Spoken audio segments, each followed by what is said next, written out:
Alright, what's going on, folks? Today we'll be talking about Jimuel Pacquiao. Okay, I'm gonna react to his fight. Now, just a quick side note, I have seen Jimuel Pacquiao train in person when he was still here in the Philippines. But since then, I haven't seen, any of his fights, any of his clips. That was back in 2018 or 2019, I think. And then he moved to California in the Ugas fight, and then he stayed there. Not sure if he's gonna stay there for good, but whatever. Alright, so let's get right into it. Alright, let's look at this fight. I'm not sure who his opponent is. I have absolutely no idea. This is my first time watching it. All the credit to Fight Hype. I'm gonna use this for fair use, alright? Okay, here we go. Jimuel bouncing around, parries that jab right there. Again, he's just doing a pretty good job here. A little bit off on the ropes there, but he quickly took back the center of the ring. Pretty good combination right there. Again, on his toes mainly. That right glove is ready to parry. Good job. And then that lead hand is kind of stretched out. He's using his reach to maintain the distance. Jab right there. Good in and out movement right here. But again, he's touching the ropes a little bit too much. I kind of want him to punch a little bit more once he touches the ropes, which he did there, pretty good. But you want to do that before you even touch the ropes. What he's doing is, he's touching the ropes and then he's punching, as you can see here. Whereas he should, or where you're supposed to be, throwing a shot before you touch the ropes. That's what you should do. Alright, great 1-2 there. Left hook, leaping left hook. Fell a little bit short right there. Again, touching the ropes here. Nice, he went out of the ropes right there with an L step, and then he turns his opponent. Alright, jab right there. Parried the jab of his opponent, and then threw a jab of his own. Here they're feeling each other out. I'm not sure how many rounds this is, but this is only 5 minutes, So good work right here by Jimuel. And then here they're tying up. Now, let's see some more.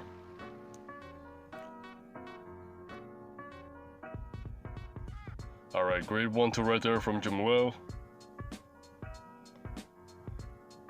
Again, touching the ropes here. He might get in trouble once he fights a volume puncher, but obviously this guy doesn't really throw that many combinations, so it's pretty safe. You don't have to worry about, staying in the ropes for that long. He can just cover up just like he's doing here, and then throw that 1-2. Here, step back, nice check hook right there. A little bit arm punch-ish. I'm not sure if that's the right term, but a little bit, still not a lot of weight on his counter punches. He kind of throws it with his arms, but he's only been boxing for like 2 to 3 years. Great 1-2 right there. I like the fact that he's using that jab to force his opponent to bend down the waist, and then he throws the right hand on his cheek, or on the left cheek. Again, he does that same thing there, set up the jab. His opponent tends to slip on the right side, and so that puts him in a path to the right hand. He shoots the right hand to the cheek, instead of trying to land it on the center, like what his dad does. Again, right there, nice right hand. Alright, good overhand. I'm assuming Marvin Somalia told him that. It's like a one-man worldwide cross overhand right over the top of the jab. Great hook again right there from on the inside, but still not a lot of weight behind it, which is normal. In and out here. Check hook right there, which is again a little bit sloppy. Not really a lot of weight on that shot. And then here, stepping back, staying on the ropes again. He's getting in trouble right there, but good thing he does the reverse pivot right there. So good job. And then here he's tying up. Alright, this is round 3. One back up. Alright, stepping back here. Before he touches the ropes, he should counter, but look what he's doing. He's waiting, and then he's getting trapped right there. He should counter before he even touches the ropes. His opponent's starting to amp up the pressure now. I think this is the last round, that's why he's doing that. Great 1-2 right there. Stepping into it. Check hook here. Now he's moving left. He parries that jab right there. Nice jab to counter the hook of his opponent. 2-3. Again, stepping back. Double jab. His opponent tries to counter with a check hook. Yeah, I guess Jimuel's winning this one, But he's staying on the ropes a little bit too long. is enjoying it that too much. Again, they would try to land that overhand right. One thing I would recommend for that one is to not throw it straight. If you throw that straight, it's going to be much harder to land. You gotta throw it like a looping shot, you know, in order to land that overhand right. That's what Marquez does, that's what a lot of great Mexican fighters does. But if you look at African fighters, they throw that straight, you know, you look at Keyshawn Davis, who else? African American fighters, they do that too. But they throw it straight. Same with Errol Spence, although Spence is a southpaw. Alright, bouncing around here from Jimuel. 1-2, nice little detail that I want to look at right here.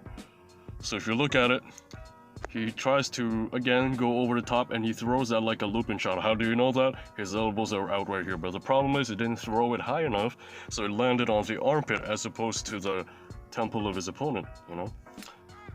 That's what he should do. He shouldn't throw it like a straight punch. If he throws it straight, it's not gonna have that. He's not gonna land on that temple. It's gonna be hard because that left arm of his opponent is gonna be in the way. Nice left hook right there. He should take advantage of this now. Take advantage of this now. Come on. Alright, he's going to the body with some uppercuts, although the camera cannot see that. And great work right there from Jimuel, man. Yeah, he definitely got better since he moved to California, man. This is an assessment 3 years later. I think the last time I saw him was, again, 2018 or 2019, I'm not sure. But it was here in the Philippines when he was still here. And yeah, he definitely improved with the assistance of Marvin Zamudio. I'm hoping for all the best with Jimuel. He's with a great team. He's in a great gym, so I assume he's gonna get better in the next few years. And that was it, man. Subscribe if you're new. That was just my critique of this video. Some things that I want him to do, you know, just stay off the ropes. Before you even touch the ropes, you gotta counter. You gotta throw back. You know, you cannot wait to touch the ropes and then block and then cover up, because then when you meet a high volume puncher, you're gonna get overwhelmed. Number 2, when you throw that overhand right, he needs to throw it like a loop. He cannot throw it like a straight shot. Why? Because that left arm is gonna be in the way, and you're not gonna be able to sneak in that knuckle. And so he has to throw it like a looping shot. And then the last one probably is, you know, just remove the stutter steps, and also you don't need to bounce around every 5 seconds. You know, you can kind of conserve some energy by keeping your feet planted as opposed to going in and out every time. But this is a good start for Jimuel, man. 3 years into boxing, in my opinion. That's a good start, and that's a pretty good movement from a guy who's been training for 3 years only. So that was it. I'll see you guys soon. Peace out.